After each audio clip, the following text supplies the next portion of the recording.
So I want to tell you a story, and this story is a true story that will frame why we're going to talk about what we're talking about today. So churches all over the world, after church is over, they ask me to do these town hall style Q&As. A town hall style Q&A is an open Q&A, normally with QR codes, that people can ask me anything they want. And because it's anonymous, I've heard everything, right? And so, and it's meant to be organic. I don't get any warning about what's coming. This particular Q&A was a live Q&A, but without the QR code, so they had to raise their hand, right? And that changes the question because somebody has to be identified. And so she said, Shane, I'm being tormented because of my faith in Jesus at my place of work. Do you have any advice for me? And I said, what? She said, I've been tormented because of my faith in Jesus at my place of work. Do you have any advice for me? I just said, I don't believe you. And then I let tension rise in the room, right? I did it on purpose. She said, what? I said, I don't believe you. I don't think you're lying. A lie is an intent to deceive. I don't think you're lying. I think you think you're being tormented, but you're definitely not. She said, what do you mean? I said, you mean to tell me you're the first one in, the last one to leave? You have the highest amount of work ethic, the lowest amount of laziness, the highest amount of compassion, the highest amount of generosity. You're the best peacemaker in your whole place of work. You turn the other cheek. You go the extra mile. You give your tunic and your cloak, and you regularly and steadily put other people's needs ahead of your own, and people don't like you? I don't believe that. And she said, well, what do you think happened? I said, well, I can only guess because I don't know you. I think you've turned Jesus into an argument to win instead of a life of love to demonstrate. I think you've been weaponizing the Bible in the general direction of people who have no emotional connection to the Bible. I think you see faith as a collection of facts instead of the wonder of falling in love. I think there's a whole better way to approach this. She told me, I helped her. And the truth of it is that all of us have crossed that line at times where we see our faith as essential things for our lives, and then we turn that faith into an argument to win instead of a demonstration of love for our world. I think that is problematic. If we really want to reach our world, which is what I want to talk to you today about, we've got to get this right. And so I want to talk to you about how we're going to reach our world better. And I'm going to frame it in such a way that hopefully we'll remember it. So I think when we engage our world, we're going to run into three kinds of people. So some people know it, they just can't name it yet. Some people, they know it on the inside, but they don't know how to put a name to what is going on in their heart. Like God is at work in their heart, and they know something's happening, but they can't name it, right? So some people know it, they just can't name it. On the other hand, some people name it too loud. And when you look at their life, they don't really know it. We don't want to be those people. We don't want to be the people who name it loudly, but if someone looked at how we were living, what we're naming and what we know are two different things. That would be not good. Just because people name it doesn't mean they know it. Some people receive God's offering for them, but haven't offered anything good in return. It's Sunday morning in a driving rainstorm. I'm assuming everybody in here is fundamentally aware of the mercy of Jesus Christ for their life. And you've received that, and amen. But that's not my question for this morning. My question for this morning is not, will you go to heaven when you die? My question is heaven so established in you now that if you walked into heaven tomorrow, you wouldn't get whiplash? It's that. My question is, matter of fact, I'll give you $10,000 for anyone that can show me one time Jesus stopped a sermon, invited people to accept him in their heart as their personal Lord and Savior simply so they could go to heaven when they died. That was not Jesus' message at all. Jesus' message was more profound than that. It was whatever is on your life that can't be in heaven, go ahead and get it off now so that when you do walk into heaven, you feel at home. That. So let's talk through this. Some people know it. They just can't name it. 10 years ago or so, there was a guy named Sean Penn. Sean Penn is Madonna's ex-husband. He's a movie star. And if you don't know his story, he sold everything he owned in Beverly Hills and moved to Haiti and gave it all to the poor. Now that is quite moving.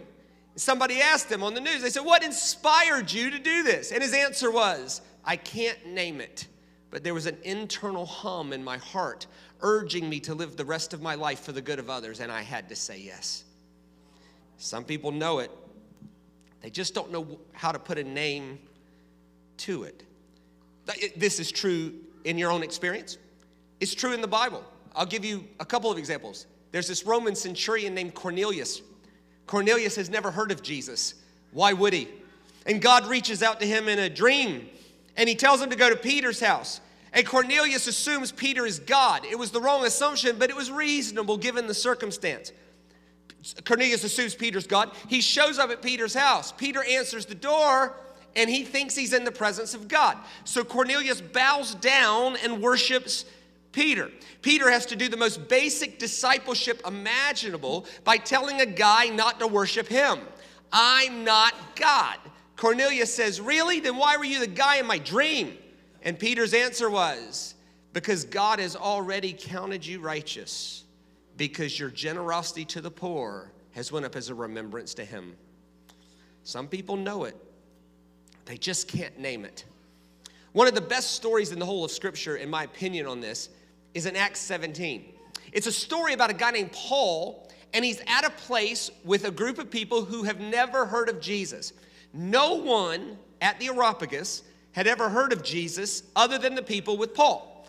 And the way Paul approaches this makes some assumptions that are pretty confronting. Check this out. This is Acts, sorry, you're going to have to hit the thing, I think. There we go. So Paul then stood up at the meeting of the Areopagus and said, people of Athens, I see that in every way you're very religious. In other words, you believe in God. Good for you.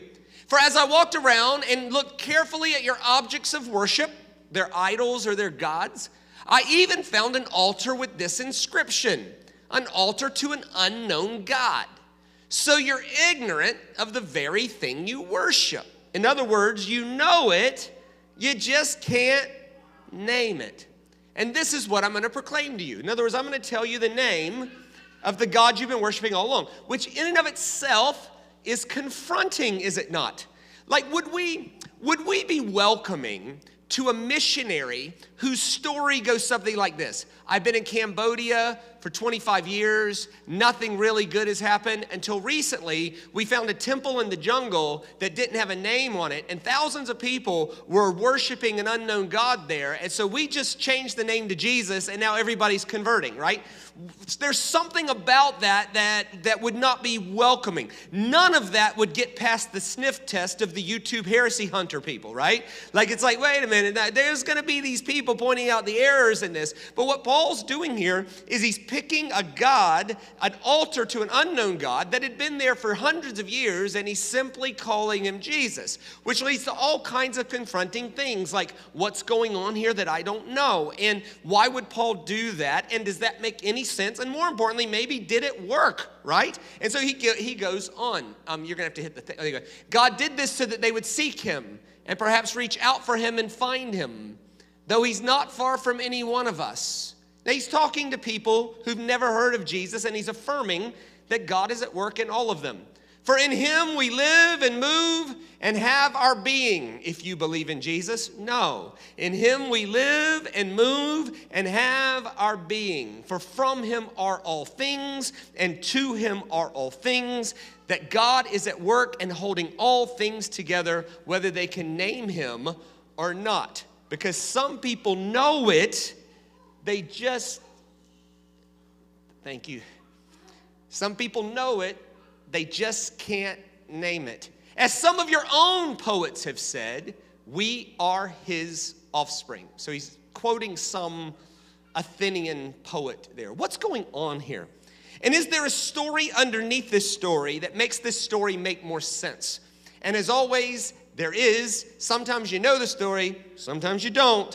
I just happen to know the story. I'm going to tell it to you today. So I'm going to do a 7-minute rapid fire history lesson. And if you thought I hated history in school, give me 7 minutes to redeem your boring history teacher, okay? So this story comes down to 5 things. 1, the Areopagus. 2, to an unknown God. 3, there's a guy named Megacles. 4, there's a guy named Cylon of Athens. And 5, there's a man named Epimenides. Hold on to something. I'm going to talk a little bit fast. That way no one gets bored. Here we go. Ready? To understand the story, we got to understand the Areopagus. The Areopagus was basically city hall. It was city council. It's where they got together and discussed public policy, which is where we get the word politics from. And anybody could come and introduce a new way of living. And they did not ask, was it right or wrong? They asked, if the whole world converted to this way of living, would the world be better? Pause. Every Christian should be willing to ask that question. If the whole world converted to how I'm thinking about God, would the world be better? And if the answer is no, then there's a problem with their faith. There's not a problem with Jesus. There's not a problem with God. There's a problem with how we're approaching it in such a way that wouldn't make the world better. If they thought that would make the world better, they would change policy to start implementing it. If they didn't, they killed you because your idea could be damaging to the world. So it took a lot of bravery to present your way of life to the Areopagus. So there at the Areopagus, there's this thing called the unknown God. It was an altar that had obviously been there for years, and Paul points it out. The question is, where did that altar come from?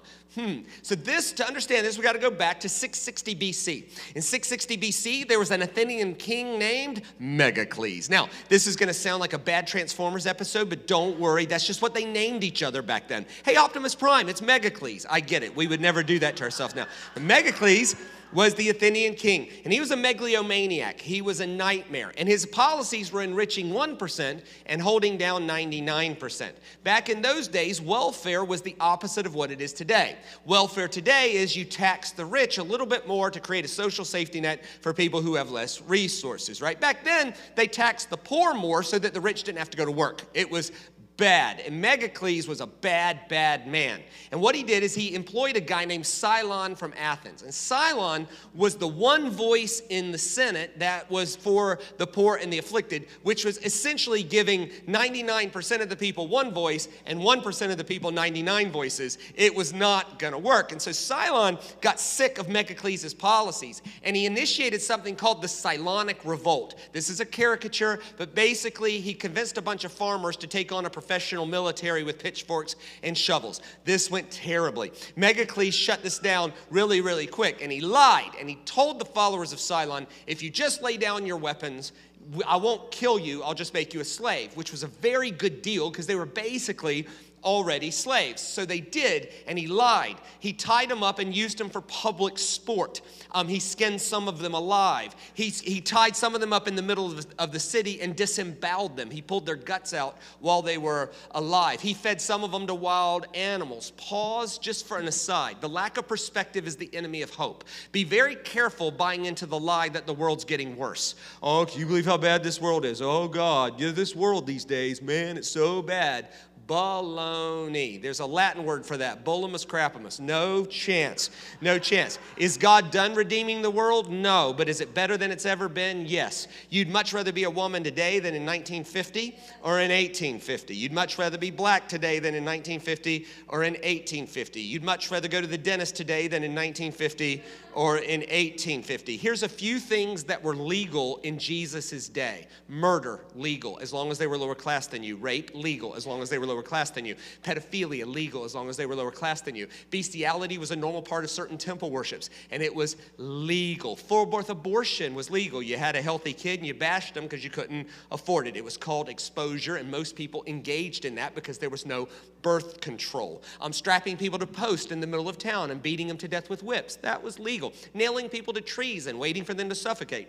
That was legal. Kidnapping underclassed people from rural communities and forcing them to entertain upper-class people by letting them be mauled to death by wild animals in an arena. That was legal. Go check out Gladiator 2 and you'll see what I'm talking about. And that was 200 years after Jesus. That was a horrible world to live in. Is God done redeeming the world? No. Is it better than it's ever been? You better believe it. And it's because of the work of the Spirit of Christ that it is. If you're a real nerd and you love history, you can read Tom Holland's history book, Dominion, which is a 600-page anthology on whether you're for Christ or anti-Christ. Whatever it is, you owe the quality of the Western world to the influence of Jesus Christ in this world. It's a history book written by a non-Christian named Tom Holland. This is the best. This is the best. Megacles was a lunatic. So what happened is after he did this to these people, a plague came on Athens. Everybody got sick at once. Now back then, we would never do this today because we have microscopes and science and blood tests and we can explain it. But back then, if everybody got sick at one time, they thought God was upset. Now, we would never think that today because that would make us a maniac, right? But back then, that's what they thought. And the problem in Athens was there was thousands of gods. One historian said there was more gods in Athens than people. So if the gods are upset, the problem you have is you don't know which god is upset. So here's what they did. They got together at the Areopagus and they ordered a uniform sacrifice to every god everywhere. Basically, Saturday at 2 o'clock, no matter what god you serve, sacrifice, and we'll cover our bases, and we'll get lucky, and the god that's upset will be less upset, right? And that's what they did, and it didn't work. So here's what they did. They got back together at the Areopagus, and they went and consulted with a Pythian oracle. The oracles were these weird people who lived in caves and stirred cauldrons. They were basically, in those days, your last line of defense against the angry gods. So they went and asked the Pythian oracle, what do? We've sacrificed to every god, and we're still sick. And the Pythian oracle said, there must be a god you haven't thought of, and it's him you must appease. He's an unknown God. They said, what's his name? She said, if I knew his name, he wouldn't be unknown. Now, would he? You have to go consult with the great Cretan prophet Epimenides. So there was a famous Cretan prophet in the mid-600s BC named Epimenides. Epimenides had never heard of Jesus. Obviously, it was 650 BC. Yet he's quoted in our Bible in the New Testament 3 times by Paul. Why? Because if someone tells the truth, regardless of what banner it's under, it's God's truth, right? And so Epimenides was this famous guy that was very, very wise. I have an artist rendition of Epimenides, a sculpture. Next slide, if you could hit that for me. Yep, there's Epimenides there. He kind of looks like Uncle Jesse from the Dukes of Hazzard, or Uncle Herschel from The Walking Dead, depending on your generation, or the lead guitarist of ZZ Top. Either way, that's Epimenides. So they go and they find Epimenides and they pay him a fee to come sort this out. So Epimenides comes from Crete to Athens and he sees the carnage and he's moved with compassion. And he says, you know what? She's right. There is an unknown God. I don't know who he is either. So here's what I want done. I want all the sheep pinned up in a stony patch where they can't eat. They'll be starving in the morning. And I need all the stonemasons here at sunup. So the next day at sunup, on the steps of the Areopagus, Epimenides stood there and he said, release the sheep. They released the sheep onto this grassy knoll. And he prayed a prayer. It goes something like this. O great unknown God, please forgive us for our ignorance of your great name. We just don't know who you are. But if you'll be kind and gracious to us, O great unknown God, for we are your children, we are your offspring, and in you we live and move and have our being. For you are the great creator who holds all things together. If you would show us what pleases you, O great unknown God, by whatever sheep grazes normally, we'll know that sheep does not please you. But whatever sheep lies down, despite being starved, that's the sheep that pleases you. Would you be kind to us, O great unknown God, and show us what pleases you? So they release the sheep. Most sheep start eating because they're hungry from being pinned up. A couple sheep lie down. It was going to be a bad day for that sheep. He tells the stonemasons, right where they lay, I want you to build an altar and inscribe it on stone, an altar to an unknown God. And so they killed the sheep and the plague lifted. So from that day, the Athenians kept all their gods. But the unknown God was the God Almighty, the God of gods, the Creator God, the one in whom we live and move and have our being. Paul shows up 700 years later, and he meets them right where they are. And he says, hey, you've been worshiping him for years. I guess it's about time you knew his name. Some people know it. They just can't name it. And when you engage your world, if we ever forget that Christ is at work in all people, not just Christians, then we'll see the world as us and them instead of us as them. One Christ holding all things together. Just because something has a Christian banner over the top of it doesn't necessarily mean it's the best. I had to go to a neurologist a couple years ago. It's an experience you don't really want to have. Any disease you could have that might require a neurologist is not nice, right? And I was scared. I was terrified, actually. Ended up, everything was fine. Everything was fine. But I was scared at the time. And church people going, is the neurologist a Christian? I'm going, I have no idea. I don't necessarily want a Christian neurologist. I want the best Neurologist. I know lots of Christians that I don't want working on my head, right? I stand to reason that I don't want any of you working on my head, right? Some people know it. And when we acknowledge that Christ is at work in everybody before we got there, this is why we say, well, Bridge is going to take Jesus to Costa Rica. No chance. Jesus has been at work in Costa Rica since before we got there. And when we get there, we're going to help people name what Christ has been doing in them all along. Some people know it. They just can't name it. Some people name it too loud. But when you look at their life, they don't know it. There's this guy named Pilate. Pilate does something normal. He crucifies Jesus. That hundreds of thousands of people were crucified indiscriminately sometimes. If somebody was treasonous and they couldn't figure out who it was, they just crucified everybody. The Romans were terrible, terrible folks. And they would hang people from trees and wait for them to suffocate. And he did something normal as well. He put a sign over his head to say why. So that was like, hey, this is why this guy is suffering. Don't do this. It was a deterrent.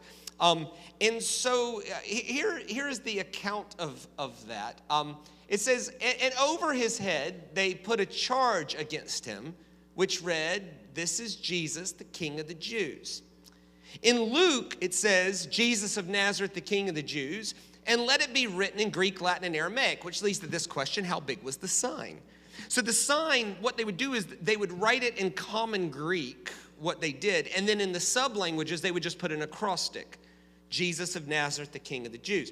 Here's the problem. Here's how you say Jesus of Nazareth, the King of the Jews, in Aramaic. Yeshua, HaNazarite, Vamelika, HaYudim. Jesus of Nazareth, the Nazarite, Vamelika, King, HaYudim, the Jews. Jesus of Nazareth, the King of the Jews. And if you write that as an acrostic, it would have said Yud, He, Vav, He. Now, Jesus was crucified in Jerusalem, and so if you know anything about Hebrew, Yud He Vav He is the highest name possible for God. Here is Yahweh, or here is, it's actually unsayable. You can't say that word, it's so holy. So over Jesus' head, Pilate writes, Jesus is Lord, or here is God, or here is the Lord. Can you see why the chief priests go back to Pilate and say, take the sign down, bro. You can't write that about him. And Pilate's confused. He's like, I've written what I've written. It's the middle of the night. I'm sick of you people. Go home. So over Jesus' head, Pilate writes, Jesus is Lord, or here is God. But when you look at his life, he used his power, energy, and resources to hurt people instead of help people. Why? Because just because you name it doesn't mean you know it.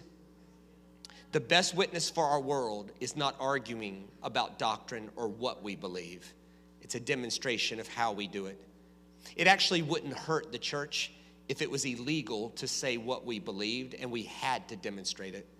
For the first 327 years of church history, the church was illegal, and they grew exponentially because they had to demonstrate love instead of announcing everything they believe about stuff. It was that. Jesus said it this way. It's a weird sentence. Beware of people who wear their tassels too long. What a bizarre sentence. Watch out for long tassels. Strange. Except for in Numbers, they had to wear tassels on the corners of their garments. And Jerusalem had been conquered and taken over so much that your tassels was like your identifying mark of I'm a Jew. Like I am, it was the tassels on the corners of the garment was the original WWJD bracelet. It was the original cross around the neck. It was the original fish on the car. It was the original share that meme on your Facebook wall if you're not ashamed of Jesus. It was the original that. Jesus says, beware of people whose fish on the car is too big for the car. Beware of people whose cross around the neck is too obnoxious. Beware of people whose Christian t-shirt is just too far out there. Beware of people who'd rather be known for what they believe instead of how they love. Beware of people who are too loud about how gifted they are. Watch out for people who are too loud in worship. Watch out for people who make a show of themselves. Watch out for people who wear their tassels too long. My great-grandfather was illiterate. I'm not mad at him. No one taught him how to read. My great-grandfather made his living moonshining, which, because I'm in West Virginia, I know that y'all know what that is. I was telling the story in New Zealand, and people were like, how does he make it moon? Like, I had to explain it had nothing to do with showing your bum, you know? It's like OnlyFans, 1885. No. West Virginia, you're like, oh, I know what moonshine, I'm moonshining, all right. In New Zealand, Australia, England, you got to explain moonshining is running illegal liquor across state lines. That's how he made his living. My great-grandfather was in the Ku Klux Klan. My great-grandfather was an illiterate, moonshining racist. I'm embarrassed by that. I had nothing to do with it, but I can still be embarrassed by it. My great-grandfather was on the board of directors at the church. My great-grandfather lived in the most church city in America, Charleston, South Carolina, where in 1940, 94% of everybody went to church every Sunday and Wednesday.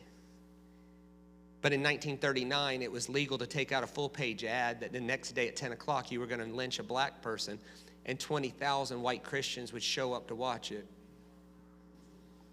By 1950, it was illegal for a black person to go to a white dentist in Charleston, South Carolina. How does that happen? The Christian white dentist got with the Christian city council, who got with the Christian city leaders, who got with the Christian city mayor, who got with the Christian city pastors. Then they made a law that made black people go to vets to get their teeth fixed. My great-grandfather died in heart surgery, which, to be fair, that's a good way to go under anesthetic. Where do you wake up? Well, that's above our pay grade, right? We don't get to make that call. But I can tell you my great-grandfather's, his full faith was in Jesus' sacrifice on the cross to forgive his sins, which evidently were plentiful. My great-grandfather got put to sleep and woke up. If he woke up in heaven, that means he woke up at a table with every tribe, tongue, and race. Can you imagine the shock? Like,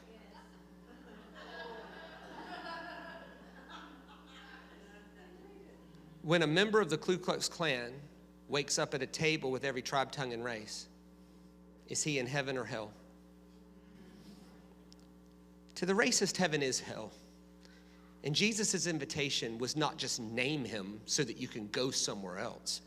It was have somewhere else so established in you that when you do walk in, you don't get whiplash. The worst witness for our world are people who name it, but don't know it. Some people know it, just can't name it. Some people name it, too loud. They just don't know it. Some people have received God's offering for them, but haven't offered anything good in return.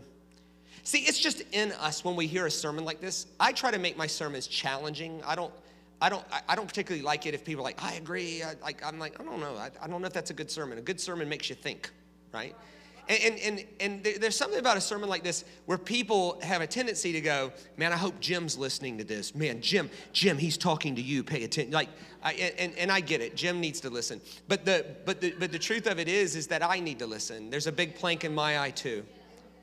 And so I want us to wrestle with maybe it's possible that the best way we could reach our world is with a life that is an offering back to Jesus, that is reciprocating what Jesus did for us.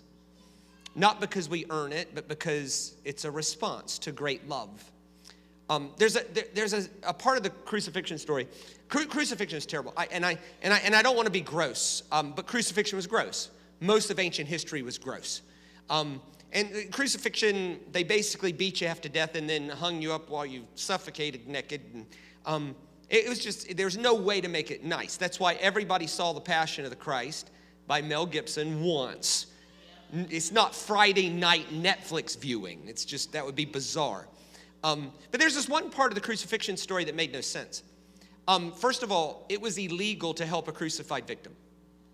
You couldn't do it. If the government crucified you, you could not help them. You could hurt them. You could spit, hurl insults, all that, but they were considered cursed. And so with Roman soldiers around, you can't help a guy that's being crucified. And Jesus says, I'm thirsty, and someone gets him a drink. First of all, illegal. Second of all, if it was legal to get him a drink, it would have been his mother. She was there. It was illegal to do that unless there's something else going on. Here is the account. I never understood it. Here's the account. And one of them at once ran and took a sponge, filled it with sour wine, and put it on a reed and gave it to him a drink. In Luke's version, it says they found a sponge on a stick soaked with sour wine and vinegar and lifted it to his head, lifted it to his face to drink. That makes no sense. First of all, illegal. Second of all, it would hardly help. And then they give him alcohol, which would have made it a little better. So none of that makes any sense until I took a course on first century Roman history, like ancient history. I did it because I like learning things. And the second reason I did it is because I thought it would help me with the Bible. So if I learned about Philippi, it would help me with Philippians. If I learned about Ephesus, it would help me with Ephesians and the 7 churches of Asia Minor and things like this. So I took this course. It's session 6. I almost missed it because I thought it would be boring, but I just thought I'm in it. May as well do it. It was on first century Roman hygiene. Trust me, the world's better. Like nothing's worse than 100 years ago. Nothing. Except pollution. Pollution's a little worse. And divorce rates. Divorce rates are worse. But that's just because of medical technology. We're living so long. Like, look, in Jesus' day, they died at 32. So till death do us part was frankly more doable. Now you got to live with them to 84. It's a whole thing. But if we woke up tomorrow in first century Galilee, we'd throw up in 10 seconds and we'd be dead in 3 days. Just the sanitation of it. I mean, the Romans brought terror to the world. Murder, rape, pedophilia, bestiality, full birth abortion, slavery. By the most conservative estimates, Tiberius had enslaved 110 million people out of 150. That's a lot. I mean, one's too many, but that is horrible. But it wasn't all bad. The Romans brought improvements in at least 2 areas. One, roads, the Romans' roads, and modern plumbing. Before the Romans got there, you went to the toilet in a bowl. Like you had a designated bowl in your house. And don't panic about that. You go to the toilet in a bowl as well, but it's hooked to water, right? And so, but you would just go in a real bowl. It was a designated slop bowl, and you'd go and just throw it out. So the Romans showed up and like, what are you, barbarians? Are you animals? Are you serious? And they brought in modern plumbing. Let me show you an artist's rendition of modern plumbing. There it is. That's a Roman bathhouse. They would put those in the center of communities. It was disgusting, but it was a massive improvement on going in a bowl. As you can see, it wasn't private. It wasn't gender specific either.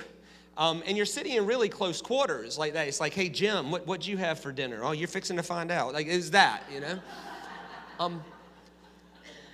But again, a massive improvement on a bowl, right? And so the problem is how did you clean yourself? And so there was 4 options. 1, fig leaves, not readily available. 2, moss, very, very kind of messy. 3, really common, was your bare left hand. And then you just clean your hand as good as you could. That's why in the first century, you would never say, how are you? You would never extend your left hand. That would, to extend your left hand in the first century was a racial slur. It would be like using the N-word or something. You just wouldn't, it would be like saying someone's less human than you. It's like, hi, you know, you're not worth my clean hand. It's also in conflict. There was a difference between right-handed slaps and left-handed slaps. So if I was socially equal with you, I'd hit you with my right hand. But if you were considered lower class than me, I'd hit you with my left. It's like, you're not worth my clean hand. I'm going to hit you with my dirty hand. As a side note, remember Jesus said, if someone slaps you on your right cheek, to slap someone on the right cheek is using their left hand. In other words, if someone violently calls you something less human, don't escalate the violence. Just turn the other cheek. In other words, don't escalate the violence. Only present the side of you that makes them address you as an equal, and it'll cut that stuff out. This is like genius stuff from a first century rabbi. But the most common way you clean yourself is with sponges on sticks. They would collect sponges from the ocean, and then they put it on a stick. As a matter of fact, if you look right, go back for me. Thank you. if you look in the guy's hand, because that's a TV, the laser won't show, but in the guy's right hand at the front, he's holding a sponge on a stick. So are the guys at the back. It's just pixelated. You can either take my word for this, as if I'd lie about this, or you could just Google first century Roman toilet paper, and this is what comes up. Next slide. So that's how it would work. And at the bottom right there, you could see it says a sponge stick, the ancient equivalent of toilet paper, well known from literary sources. Now it makes sense.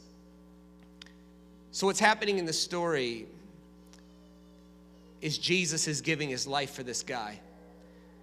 And there was somebody at the foot of the cross cruel enough to go, I know what to get him to drink. And they found a sponge on a stick soaked with sour wine and vinegar. Why sour wine and vinegar? Because that's how they sanitized the sponge. It was a multi-use thing, which is disgusting. If you want evidence that the world's getting better, there you go. You'd use it, and then what they would do is they would collect sour wine and vinegar, and they'd put it in a barrel in the middle of these things, and they'd swirl it. And it would sanitize the sponge to first century standards. Somebody was cruel enough to Jesus to say, I know what to get you to drink. And they lifted a sponge on a stick soaked with sour wine and vinegar. What's happening in this story is Jesus is giving his life for this guy. And this guy's offering back to Jesus is a dirty Roman sponge. Now again, what happens is we tend to read the Bible and we read ourselves in as the good guys. We're always the people who get it. We're always the crucified, never the crucifiers. Hold on a second. White Christians all over the South were basically lynching people they saw as lower class than them without realizing that the cross of Jesus Christ was basically a Roman lynching. We always read ourselves in as the good guys. We're never Jonah who doesn't get it. We're always the people who get it. So we read this story and we go, man, that's disgusting. Yes. Man, that's sad. Yes. Man, that's moving. Yes. And then we think, I would never have done that. I hope not. I hope not. But when you live in that day, you probably would have acted how they acted, unless you were some reformer. And that to me doesn't matter. What matters is today. Is this true of any of us? Has Jesus offered his life for us, and we've received that mercy, but our offering back smells like a dirty Roman sponge instead of a sweet-smelling incense? What is our life's offering back? Is it an offering of anger and lust and rage and greed and apathy? That's dirty Roman sponge. Or is it an offering of sweet-smelling incense, of compassion, generosity, kindness, and a commitment to growth? Your choice. Now, great sermons aren't meant to be agreed with nor disagreed with. They're meant to be wrestled with for application. So I'm going to ask the music guys to come back up, and I want us to wrestle with 5 questions. First question, when ministering in a multicultural context, can we assume that Christ has been at work before we got there? The bridge is not bringing Jesus anywhere. Jesus is already at work there. The bridge is supposed to participate with Jesus to help people name it. Can we help them name what God has been up to all along? One of my favorite Hebrew words is the word chesed. In English, it looks like cheesed, but it's chesed. Chesed is loving kindness. It's God's commitment to treat people as they are worth instead of how they deserve. It makes me wonder, where have we limited the love of Jesus for people? Have you ever had a thought? I have. Oh, man, whatever they're doing, it's beyond the love of God. And we tend to have that thought, particularly with people we disagree with. And sometimes we get really petty about it. Like the Democrats, or the Republicans, depending on your side. This man is responding to Jesus by lifting a dirty Roman sponge, and Jesus' response was still, forgive him. Why? Because true strength is, it doesn't matter what you do to me, it won't make me act outside of who I am. That's true strength. True strength is not using your power to hurt someone because you have it.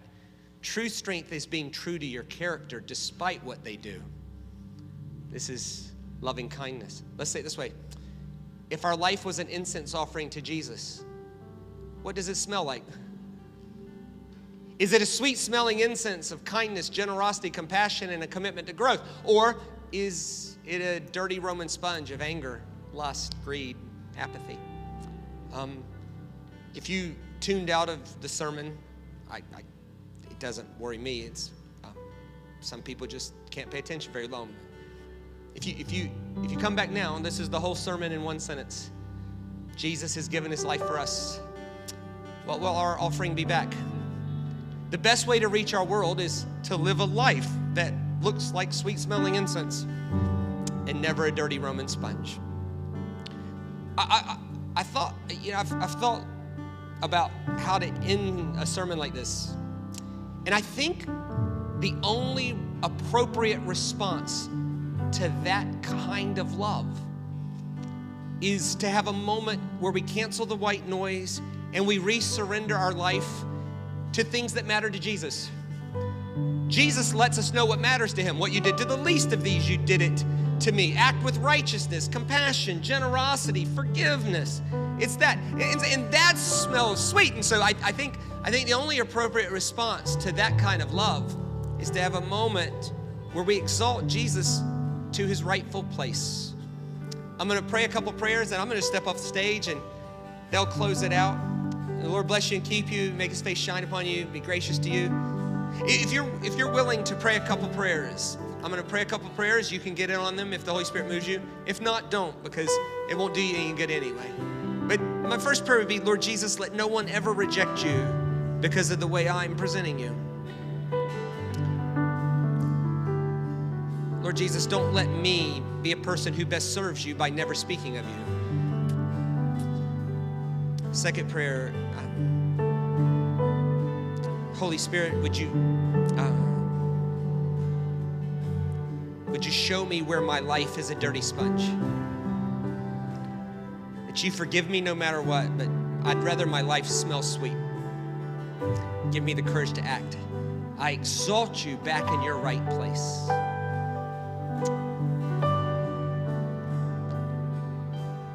Would you stand with me? Thanks for so much letting me be a part of your day. I hope Jesus got bigger, the cross worked better, the resurrection is central, and scriptures got bigger, not smaller. Let's have a 30-second moment of rededicating our lives to living in a sweet-smelling incense. Till I see you next time, grace and peace, everybody.